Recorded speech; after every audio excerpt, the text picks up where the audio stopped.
हम स्वयं कितना सनातनी वैदिक धर्मी आर्य बने, हमारे बच्चे कितने बने, हमारे पास काम करने वाले नौकर चाकर कितने बने, हमारे पड़ोसी कितने बने, ये उस कड़ी में एक बहुत ही अच्छा श्रेष्ठ काम है जो पूज्य माता किरण देवी जी कर रही। मैं यहां पर 2-3 बार आया हूं, पर मैं एक बात बता दूं आपको, मैंने एक आंदोलन प्रारंभ किया था कि चार दीवारी से बाहर निकलो, घर की चार दीवारी हो या आपकी समाजवाड़ी की चार दीवारी हो। ये जो वेद धर्म है ये केवल चार दीवारी की वस्तु नहीं है, ये जन जन तक इन मंत्रों की ध्वनि गूंजे और लोग सनातन धर्म को जानकर और अपने देश को फिर से विश्व गुरु बनाए। और अनेक स्थानों पर मैंने ऐसे कार्यक्रम दिल्ली में प्रारंभ किए, बाहर भी लोगों को बहुत प्रेरणा दी, अन्य स्थानों पर भी, कि मेरा कार्यक्रम सुनना चाहते हो तो बाहर आओ। ये बहुत बड़ी बात है। तो हमें ये सोचना है, गर्वंतो विश्वम आर्यम, ये वाक्य है हमारा, पर वो कितना सफल है, कितना मेरे घर में उतरता है, मेरे बच्चों में उतरता है, मेरे नौकर चाकर आते कि नहीं। मैं तो जिस घर में जाता हूं हर नौकर चाकर को भी कहता हूं बिठाओ, यज पे बिठाओ, क्यों ना बिठाओ, सबको बिठाएंगे तभी तो समाज आर्य बनेगा। भवनों का नाम आर्य समाज नहीं है, ये भ्रांति है लोगों को। समाज को आर्य बनाना है, जीवित समाज को, जिसमें हम, हमारे बच्चे, हमारे पड़ोसी, हमारे कार्यकर्ता, हमारे देश में रहने वाले लोग हैं। और ऋषिदा ने बात बिल्कुल स्पष्ट लिखी थी आज से लगभग 150-200 वर्ष पहले, सत्यार्थ प्रकाश के अंतिम पृष्ठों में, जिसे कहते हैं स्व मंतव्य मंतव्य प्रकाश, मैं क्या मानता हूं क्या नहीं मानता। ये हिम्मत केवल देव दयानंद की थी। कोई नहीं मुझसे आज के दिन बोलता मैं ये नहीं मानता, ये दयानंद बोलता है कि मैं ये नहीं मानता, मैं सब कुछ नहीं मानता। कान खुलकर सुनना, हम सब कुछ नहीं मानते, जो सत्य है, सनातन है, जो इस देश के हित में, हम उसको मानते हैं। हम आर्य हैं, कूड़े कचरे को हम नहीं मानते। अगर आप कहते हैं मैं सब कुछ मानती हूं तो ध्यान की बात क्या मनवाओगे तुम? विचार करो। ये जो इतना पखंड, इतना व्यभिचार, इतना अनाचार, आतंकवाद, ये जिहाद है, मैं सबको मानता हूं, फिर क्या काम करेंगे आप? जब सबको मानते हैं तो चल ही रहे, फिर चलने दें। यानी पाकिस्तानी घुसे तो बस आने दो, चीनी घुसे कब्जा करें तो आने दो, बच्चे अंडा, मांस, शराब, बीड़ी, सिगरेट नहीं, बीफ भी खाने लगे तो कोई बात नहीं। ये तो नहीं हम मानते, ये तो नहीं हमारे देवों ने, ऋषियों ने, गुरुओं ने ये तो नहीं कहीं बताया। तो दयानंद ने बिल्कुल साफ कर दिया, मैं सनातन धर्म का रक्षक सिपाही हूं, मैं ये बातें मानता हूं जो सनातन धर्म वेद के अनुसार है, और ये बातें नहीं मानता। मैं अपने देश में अंग्रेजों की घुसपैठ और देश की गुलामी को नहीं मानता। जब एक जगह साधना करके ऋषिवर उठे और चले आ रहे थे, प्रातः काल तो एक अंग्रेज सैर करने आ रहा था, तो उसने कहा महाराज आप यहां पर साधना करते हैं, प्रचार करते हैं, हमारे राज्य में कोई कष्ट तो नहीं है? बोले नहीं, मुझे कोई परवाह नहीं है, मेरे साथ तो भगवान है। कहते यदि आपका सब काम ठीक चल रहा है तो आप जब बैठते हो ना अपने ध्यान में, तो प्रार्थना करना कि अंग्रेजों का राज्य स्थिर बना रहे। बोले क्या कह रहे हो? मैं तो ये प्रार्थना करता हूं कि हे प्रभु, मेरे लोगों में सत्य सनातन धर्म की श्रद्धा, एकता और शक्ति पैदा करे कि गोरे जल्दी से बिस्तर गोल बंद करके विदेश में चले जाए। ये हिम्मत थी तो दयानंद की थी। मैं उन लोगों का नाम नहीं लेना चाहता जिन्होंने चापलूसी की अंग्रेजों के साथ, चार पैसों के लिए, अपने वावा नाम के लिए। दयानंद नहीं, साफ बात कही। इसलिए ये कार्यक्रम सब जगह होने चाहिए, दिल्ली में नहीं, सब जगह होने चाहिए, बाहर निकल के होने चाहिए। और हम सबको निमंत्रण देते हैं। हम ये नहीं कहते कि आप पूछो कुछ मत, सवाल नहीं करो, हम तो कहते सवाल करो। किसी का भी कोई प्रश्न है, हम तैयार रहते हैं ताकि उनका संशय मिटे और वो जीवन के सत्य सनातन वैदिक मार्ग को अपनाए। और सवाल ही नहीं करेगा, पूछेगा नहीं कि सब ठीक है, जो तुम चलते हो वो भी ठीक है, जो मैं चलता हूं मैं भी ठीक हूं। जब इन विधर्मियों को हम पकड़ते ही तो कहते हैं, अरे हम आपको कुछ नहीं कहते, अब हमें कुछ मत कहो। मेरे क्यों ना कहें, आप हमारे देश के लोगों को बर्बाद कर रहे हो, खराब कर रहे हो, गंदा साहित्य बांट रहे हो, पखंड में धकेल रहे हो, हम नहीं सहन करेंगे। मैं आज से नहीं, मैं आपके इसी दिल्ली के आर्य समाज का मंत्री था, और कोई भी ऐसा फंडी आता, पखंडी आता तो मैं वहीं पहुंचता। और माताएं थी हमें ऐसी ऐसी जगाने वाली, मुझे कहती चल नरेश, वहां पर मोती नगर ये आया, महावीर नगर में वो पादरी आया, तो हम तैयार रहते थे। नेशनल फिजिकल लेबोरेटरी में मैं सर्विस करता था, इंजीनियर था उस समय, और मैंने तुरंत साहित्य लेना और पहुंच जाना, और पढ़ते थे, स्वाध्याय करते थे, उनसे पूछते थे भी अच्छी बातें आपकी मानेंगे, लेकिन वो गंदी बातें जो मेरे देश को, मेरे देश के युवकों को बर्बाद करती हैं, देश को तोड़ने का काम करती हैं, हम सहन नहीं करेंगे। मैं एक दिन अपनी सर्विस से आ रहा था, तो एक बहुत बड़ी चर्च है आपकी चांदनी चौक पे, उसके बाहर वो पादरी मंच लगा के बैठा था, गोरा चिट्टा, और मैं भी उस दिन अपने ब्लू ब्लेजर में टाई बांधकर, ग्रे पैंट डालकर ऑफिस से चला रहा था। तो मैंने कहा आज इससे बात कर लेते हैं। मैंने कहा sir, I want to become Christian, please help me. Oh yes, nice, please come in. Why not, come in. अंदर आ गए जी चर्च के। चर्च के जैसे अंदर आया तो मैंने उसको कहा, first of all you will give me the answer of my questions, then I will think it over. तो जैसे एक इंजीनियर, हम लोग ये बिल्डिंग बननी है, कितनी स्लैब चाहिए, कौन सा सरिया चाहिए, कहां बीम लगेगी, कहां कॉलम लगेगी, तो हम एक रेडी रखनर रखते हैं अपनी जेब में, तुरंत बता दें। तो मैं जितने ग्रंथ पढ़ता था, और आपको भी कहना चाहता हूं, जो कुछ पढ़ो नोट करो, डायरी बनाओ हर विषय की। तो मैंने इन सब ठगों की डायरी बना रखी थी कि बाइबल में क्या है, उसमें कुरान में क्या है, फलानी जगह क्या लिखा है, इस पखंडी में क्या लिखा है। मैंने डायरी खोल ली, वो बेचारा हड़बड़ा गया, गोरा अंग्रेज, फटाफट मुझे अंदर छोड़ गया, चर्च के आप बार बार गया। दूसरा आ गया एक काला सा, वो हमारा ही था, पैसे लेके खरीदा हुआ था।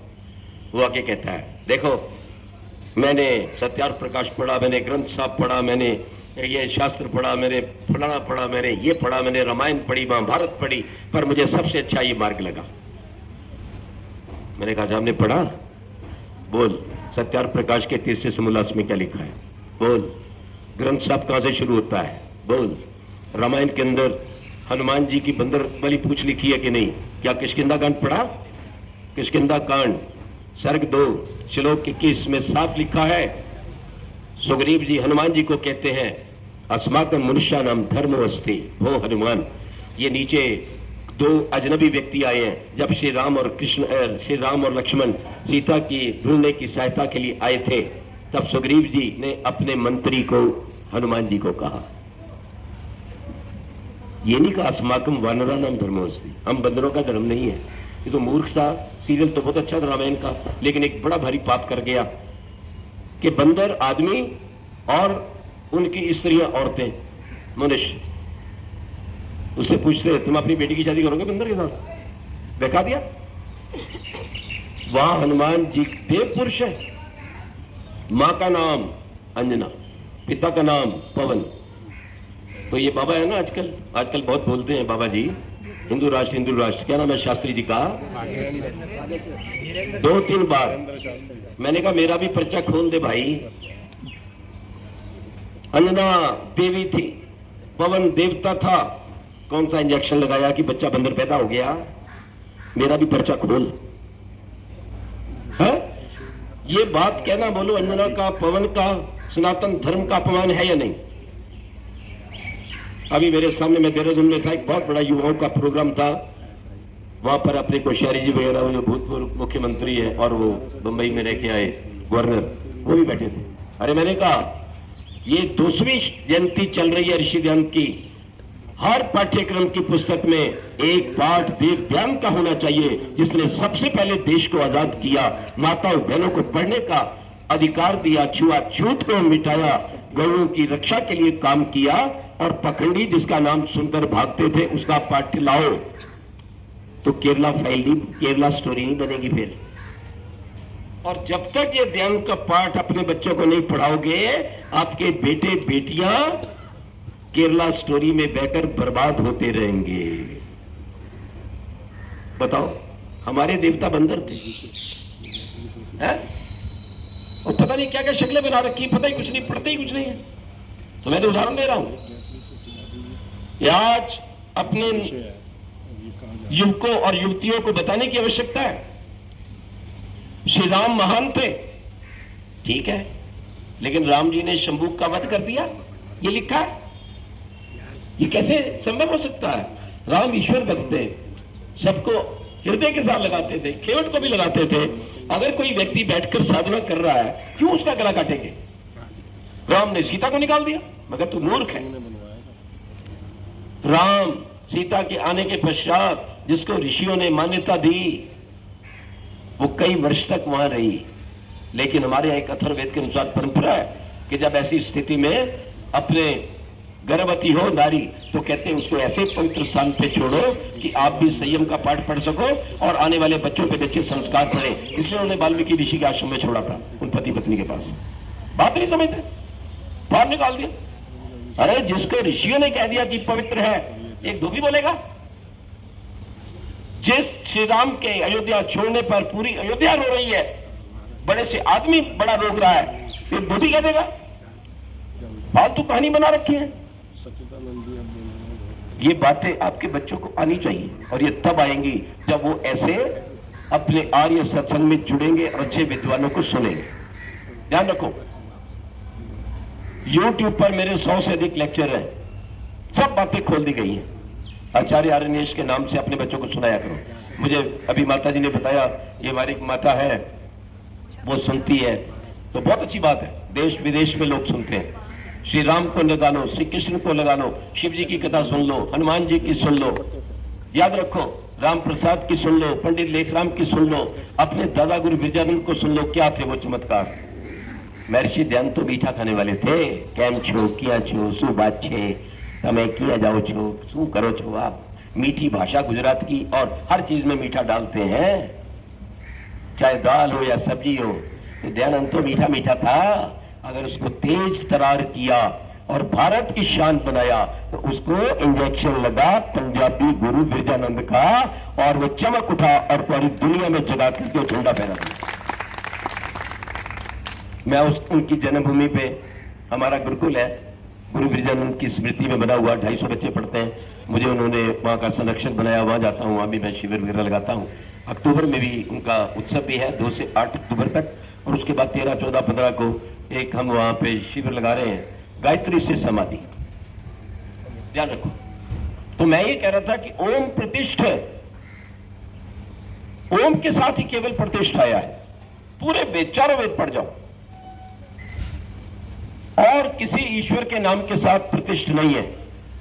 क्यों? क्योंकि दयानंद ने लिखा सत्यार्थ प्रकाश के प्रथम समोल्लास में कि ईश्वर का मुख्य नाम ओम है। अकार, उकार, मकार, याद रखना, व्याख्या तो वहां पढ़ लेना। और गौण नाम अनेक है, जितने उसमें गुण है और जितने भगवान के कर्म है, वो सब ईश्वर के नाम है। लेकिन ओम प्रतिष्ठ प्रभु ने क्या कहा? अगर मेरे आशीर्वाद को चाहते हो, मेरे आनंद को चाहते हो, अपने मन को लगाना चाहते हो, व्याधि संशय अगर इनको भगाना चाहते हो, तो ओम का जप करो। ब्रह्मा जी किसका जप करते थे? अपना या अपनी पत्नी का? शिव जी किसका जप करते थे? अपना या अपनी पत्नी का? राम जी किसका जप करते थे? जाके देखो तो सही। अरे गीता पढ़ के देखो, कृष्ण जी किसका जप करते थे? ओम विद्येकम अक्षरम ब्रह्म व्याहरन ईश्वर सर्वभूता नाम हृदय तिष्ठति अर्जुन। अरे अर्जुन, वो ईश्वर जिसका नाम ओम है वो तेरे और मेरे हृदय में विराजमान है, परंतु देखने की बात मत करना। सूक्ष्मत्वात् अविज्ञेयम्, भगवान इतने सूक्ष्म है कि दिखाई नहीं देते। भगवान देखते हैं पर दिखाई नहीं देते। भगवान सुनते हैं पर बोलते नहीं। हाँ, आपको अंदर कभी कभी प्रेरणा देते हैं अच्छे कार्यों को करने की और बुरे कार्यों से हटने की, वो आप माने या ना माने। एक माता जी आ गई लखनऊ में, कहने लगी आचार्य जी आपका व्याख्यान सुना था, तो ईश्वर के एक बार दर्शन करवा दो। मैं कहा माता जी ऐसा है, दर्शन तो आपके पास ही हो सकते हैं, समझे नहीं? नहीं आप एक बार दिखा दो। मैं कहा बैठ जाओ, कुर्सी पे बिठा लिया उसको। मैंने कहा आप ठीक ठाक लग रही हैं, बोल भी रही हैं, चल भी रही हैं, हाथ पैर भी आपके हिल रहे हैं, तो आप जरा अपने दर्शन करवा दो। अपने दर्शन, जिसके कारण आप बोल रही हो, चल रही हो, हिल रही हो, सुन रही हो, किसके कारण? आत्मा के कारण। जरा अपनी आत्मा के दर्शन करवा दो। कहती वो तो नहीं दिखती। तो मैंने कहा अगर तुम्हारे शरीर को चलाने वाली वो मुख्य आत्मा नहीं दिखती तो इस संसार को चलाने वाला परमात्मा भी दिखता नहीं है। जैसे शरीर के चलने से पता लगता है कि आत्मा है, ऐसे संसार के चलने से पता लगता है कि कोई चलाने वाला है। ये मैं नहीं, आइंस्टीन और न्यूटन तक मानता है। There is some supermost power who is controlling and moving the whole universe, omnipresent, omniscient, omnipotent. आई बात समझ? वो है चलाने वाला, वो है। नहीं जी है ही नहीं। मैं क्यों? दिखता नहीं। ये जरूरी है कि होने वाली हर चीज दिखे। दिखती है, भूख दिखती है, प्यास दिखती है, दर्द दिखती है, बोलो, चिंता दिखती है, आत्मा दिखता है, मन दिखता है। जरूरी नहीं है ये। बहुत सी चीजें हैं जो होती हैं पर दिखती नहीं। मैं होशियारपुर अपनी एक माता जी थी, किरण माता जैसी, कहती है एक दिन कि आप जरूरी है आपको लंबा चौड़ा निमंत्रण दिया जाए तभी आते हो। सीधी सादी माता जी कहती है जरूरी है ਤੁਹਾਨੂੰ बड़े पत्र लिखो फिर ही आओगे, नहीं तो आओगे नहीं। मैं कहा क्यों? ऐसी गल तो कोई नहीं हैगी, असं कभी भी आ सकते हैं, तो आया करो ना। मैं कहा ठीक है फिर आ जाऊँ। मैं गाड़ी पकड़ी, होशियारपुर पहुंच गया, घर की कुंडी खड़का दी। आप आ गए? मैंने कहा हाँ। आपने कहा हम आ गया। तो अभी मैं दिल्ली पहुंचा तो मुझे पता है कि माता जी की श्रद्धा है और आप इतने जुड़े हुए हैं उस प्यार के कारण, मुझे पता है। तो मैंने कहा माता जी मैं आ गया, कार्यक्रम रख सकते हो। तो कार्यक्रम हुआ, आप सबने सहयोग दिया, प्यार मांगा, माता जी बहुत खुश। अच्छा तो फिर कल मैंने कहा जो आप समझो। आपने कहा कभी भी आ जाना। मैं आ गया हूं। वहां हुआ क्या, वहां होशियारपुर की यूनिवर्सिटी का पढ़ाने वाला एक लेक्चरर आया हुआ था, क्योंकि उनके नीचे टाइपिंग और वो साइकिल स्टाइल वगैरह का काम भी करता था उनका बेटा। तो माता जी ने उनको कह दिया आचार्य जी आए हैं, कल वेद के ऊपर बहुत अच्छा बोलेंगे, आप भी आना। ध्यान से सुनो ये बात। तो ये ईश्वर की बात बताते हैं। वो कह लगा जी ईश्वर है कहां? वो अपने आप को फन्ने खा समझता था कि मैं कॉलेज में पढ़ा रहा हूं केमिस्ट्री फिजिक्स, तो इसी से मैं बहुत बड़ा बन गया। अरे मेटाफिजिक्स भी तो सीख ले, सब कुछ वही नहीं होता। हमने इतने सब्जेक्ट पढ़े, सब छोड़ छाड़ के लंगोटी बांध के गुरुकुल जाना पड़ा, तो आपके सामने बैठा आपको बता रहा हूं। केवल उस विद्या से काम नहीं चलता। बिना आध्यात्मिक विद्या के व्यक्ति अधूरा है और दुखी है और चिंतित है। कहने लगे जी ईश्वर है कहां पे? अब मैं तो उसको जानता नहीं था कार्यक्रम को। मैंने कहा झगड़ा क्या करना है? मैं कहा बैठो बैठो बैठो। माता जी कहती पानी लाऊं? हाँ। मैंने कहा थोड़ा पानी लाओ। मैं कहा बैठो बैठो सदा उसी बैठो। बिठा लिया जी उसको। ये बैठ गई, माता भी बैठ गई, वो भी बैठ गया। मैं कहा माता जी आज एक बहुत रास्ते में गड़बड़ दिखाई दी। कहती क्या? मैंने कहा जैसे ही आपके घर में आ रहा था ना इधर, तो रास्ते में चौराया पड़ता है। कहती फिर वहां क्या हुआ? मैंने कहा वहां पर वो सफेद चादर में एक मुर्दा पड़ा था चौराहे के ऊपर। कहती फिर? मैंने कहा मुर्दा बोल रहा था। क्या बोल रहा था? कह रहा था ओ होशियारपुर वासियों दया करो, मैं 3 दिन से मरा पड़ा हूं, मुझे कम से कम मुझे फूक को मेरा संस्कार करो। अब वो जो प्राणी था, वो लेक्चरर, ये कैसे हो सकता है? मैं तो हो क्यों नहीं सकता? हो सकता है ना, अगर ईश्वर नहीं है तो हो सकता है। कहता ये नहीं हो सकता, अगर मरा हुआ है तो बोल नहीं सकता, अगर बोल रहा है तो मरा हुआ नहीं है। मैं कहा नहीं, दोनों बातें। मैंने कहा सरदार जी एक गल सुनो, आ कित्थों बोल रहे हो तुसी? जिस गले से बोल रहे हो कि भगवान नहीं है, ये किसने बनाया मालूम है? तुम्हारी मां ने नहीं बनाया, पेट में वो नहीं जानती। ये उस परम पिता परमात्मा ओंकार ने बनाया है, और जिसने तुम्हें इतना सुंदर गला बना के दिया, उसको ही नकार रहे हो कि भगवान नहीं है। जिस सूर्य की कृपा से आप सब कुछ देख रहे हो, वही कह रहे हो सूरज है ही कहां? तो वो भी ऐसा ही था, कह रहा था मैं मर चुका हूं और कम से कम मेरा संस्कार करो। यानी मुर्दा था और बोल रहा था। आई बात समझ में? तो ज्यादा लंबी तो बात नहीं की उससे, लेकिन उसको कल आगे होगी ठिकाने कि जिस प्रभु की कृपा से सब कुछ मिला है, उसको नकारना कितनी बड़ी मूर्खता है, कितना बड़ा ज्ञान है। विचार करो, यदि हम उस प्रभु के अपने पास रहते हुए उसका आशीर्वाद, उसका आनंद, उसकी शक्तियां प्राप्त नहीं करेंगे तो क्या घोड़े गधे करेंगे? क्या पशु जान सकते हैं ईश्वर को? क्या योग गधा करेगा, कुत्ता करेगा, भेड़ बकरी करेगी? नहीं, वो नहीं कर सकते।